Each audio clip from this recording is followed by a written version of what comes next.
Video में आगे बढ़ने से पहले चैनल को सब्सक्राइब करना ना भूलें। हेलो दोस्तों, स्वागत है आपका आपके अपने YouTube चैनल नॉलेज सिस्टम में। और आज है 1 जनवरी 2025 और इसका पहला वीडियो है कि वर्तमान महावीर खुला विश्वविद्यालय ने पीएचडी के एडमिशन 2025 के लिए शुरू कर दिए हैं।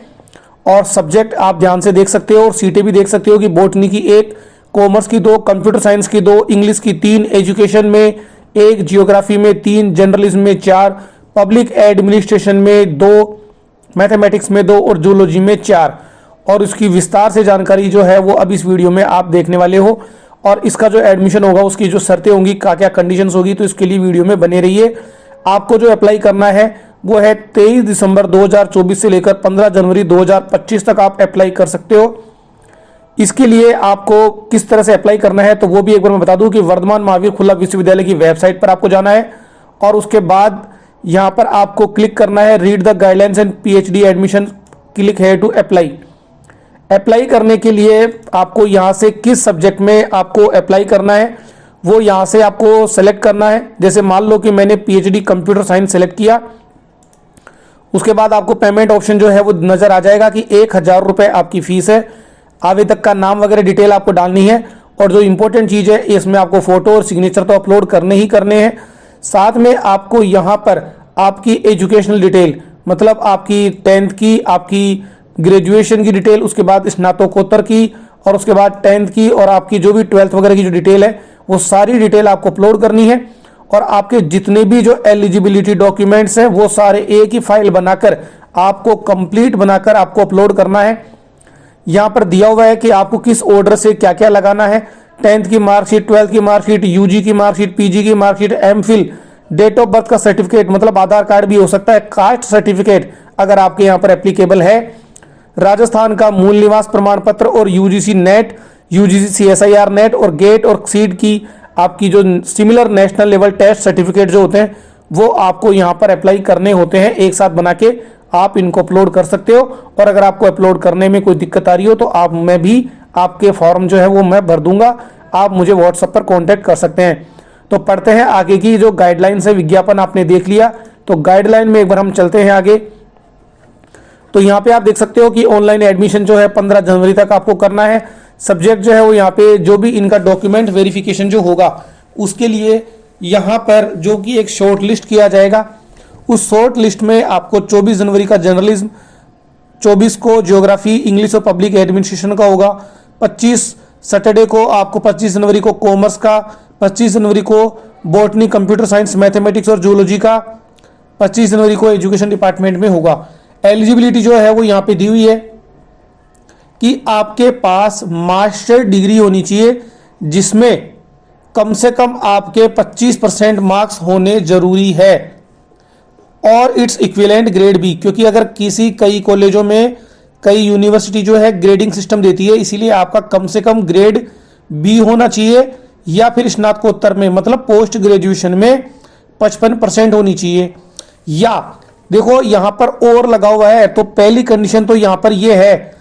इसके बाद में अगर मान लो ये नहीं है आपके पास तो फिर या मतलब आप केवल 55% होने पर भी आप पीएचडी के लिए अप्लाई कर सकते हो, या फिर आपके पास यूजीसी के अकॉर्डिंग आपकी जो भी आपका पॉइंट स्केल वगैरह जो है वो आपको मिला हुआ हो, मतलब या तो यूजीसी एग्जाम पास की हो या फिर आपने पोस्ट ग्रेजुएशन में 55% नंबर लाए हो तो भी आप कर सकते हो। SC ST वगैरह के लिए 5% की छूट मिल जाएगी और इसके अलावा अगर आप फिजिकली डिसेबल हो तो भी 5% की छूट मिल जाएगी। एडमिशन का जो प्रोसीजर है वो यहाँ पर दिया हुआ है कि आपको नोटिफिकेशन के हिसाब से आपका जो भी डॉक्यूमेंट्स होंगे वो आपको लेकर जाना होगा। आपको अपनी जो डायरेक्ट एडमिशन हो जाएगी, जो अगर आपने UGC NET, UGC CSIR net, gate seat का एग्जाम अगर आपने पास किया है और अगर आपने तो इंटरव्यू के बेस पर आपका डायरेक्ट एडमिशन हो जाएगा। आपको किसी तरह का आपको क्वालिफाई करने की जरूरत नहीं है। इसके अलावा आपको अपनी कैटेगरी वाइज अगर जो भी आपके हैं उसमें वेटेज वगैरह जो टेस्ट स्कोर के अकॉर्डिंग आपको पीएचडी में एडमिशन करते समय मिलेगा। मतलब यूजीसी में जो आपने स्कोर किया है उसका वेटेज भी आपको यहाँ पर मिलने वाला है। जैसे 70% आपके टेस्ट स्कोर का और 30% जो है वो आपके इंटरव्यू में, मतलब 70 नंबर का पेपर आपका एक तरह से जो भी आपने पीएचडी के जो यूजीसी नेट का एग्जाम दिया था उसका, और 30 नंबर जो है वो आपका इंटरव्यू के बेस पर आपके पीएचडी के प्रोग्राम में आएगा। और इससे अच्छा मौका आपको दोबारा कभी मिलने वाला भी नहीं है, क्योंकि इससे रेगुलर जो होती है उसकी फीस वगैरह जो है वो बहुत ज़्यादा होती है। और जो इंटरव्यू होगा वो भी देखो इन्होंने यहाँ पर बता दिया है कि इंटरव्यू में क्या क्या पूछा जाएगा। आपका नॉलेज पूछा जाएगा कि एजुकेशन के बारे में, रिसर्च वर्क के बारे में आपका क्या एप्टीट्यूड है, जनरल परफॉर्मेंस इन इंटरव्यू।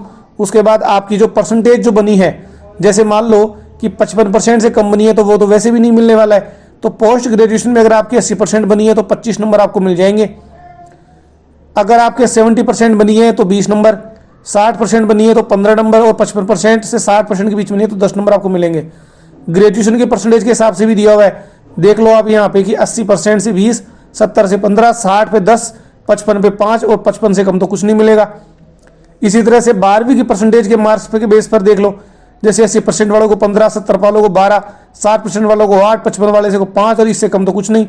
इसी तरह से 10वीं की परसेंटेज के बेसिस पर, मतलब कुल मिला के आपकी 10वीं की, 12वीं की, ग्रेजुएशन की और पोस्ट ग्रेजुएशन की मार्कशीट की परसेंटेज आपको जोड़नी पड़ेगी। इंटरव्यू आपका यहाँ पर कॉलेज में होगा, कोटा में होगा, एकेडमिक मेरिट बेस पर आपको बुलाया जाएगा। इसका जो खर्चा होगा वो आपको ही वहन करना पड़ेगा, आने जाने का। आपको टोटल आपको यहाँ पे रेजिडेंट मतलब आपको कोर्स जो है रेजिडेंशियल रिक्वायरमेंट मतलब 180 दिन के अकॉर्डिंग आपको क्लास अटेंड करनी पड़ेगी यूनिवर्सिटी के अकॉर्डिंग। और आपको ये जो एग्ज़ाम होगा उसके अंदर वो जो एग्ज़ाम है वो ये पास जो है वो आपको करने रहेंगे। इसके अलावा 75% अटेंडेंस आपकी यहाँ पर ज़रूरी होगी। इसके अलावा जो भी एडवाइजरी कमेटी होगी तो वो पूरा जो रिसर्च वर्क का जो तरीका होता है वो तो आपका होगा ही होगा। और फीस जो है वो भी आप यहाँ पे देख सकते हो कि ट्यूशन फीस जो 25,000, रजिस्ट्रेशन 5,000, 1,000 रुपये, क्वेश्चन मनी के लाइब्रेरी के 3,000, लेबोरेटरी के 3,000 और थीसिस सबमिशन और जो इवैल्यूएशन होगा उसका 10,000 रुपये आपको जो है वो जमा करवाना रहेगा। तो पीएचडी करने के लिए इससे बेहतरीन मौका आपको कहीं नहीं मिलेगा, क्योंकि फ़ीस लगभग 37,000 रुपये जो है वो इसकी फ़ीस आपकी बनती है। और इससे बढ़िया मौका आपको कहीं मिलेगा नहीं, क्योंकि यहाँ पर केवल अगर आपकी 12वीं क्लास में अगर आपके 10वीं 12वीं ग्रेजुएशन की परसेंटेज के बेसिस पर मिल जाएगा। बस स्नातकोत्तर में मतलब पोस्ट ग्रेजुएशन में 55% होने पर भी आपका पीएचडी में एडमिशन हो सकता है। तो जितना जल्दी हो सके अप्लाई कर दो, उसके बाद मौका बहुत मुश्किल से मिलने वाला है। दोस्तों वीडियो कैसा लगा उसके बारे में कमेंट करें, चैनल को सब्सक्राइब करें, अपने दोस्तों तक शेयर करें। Thank you.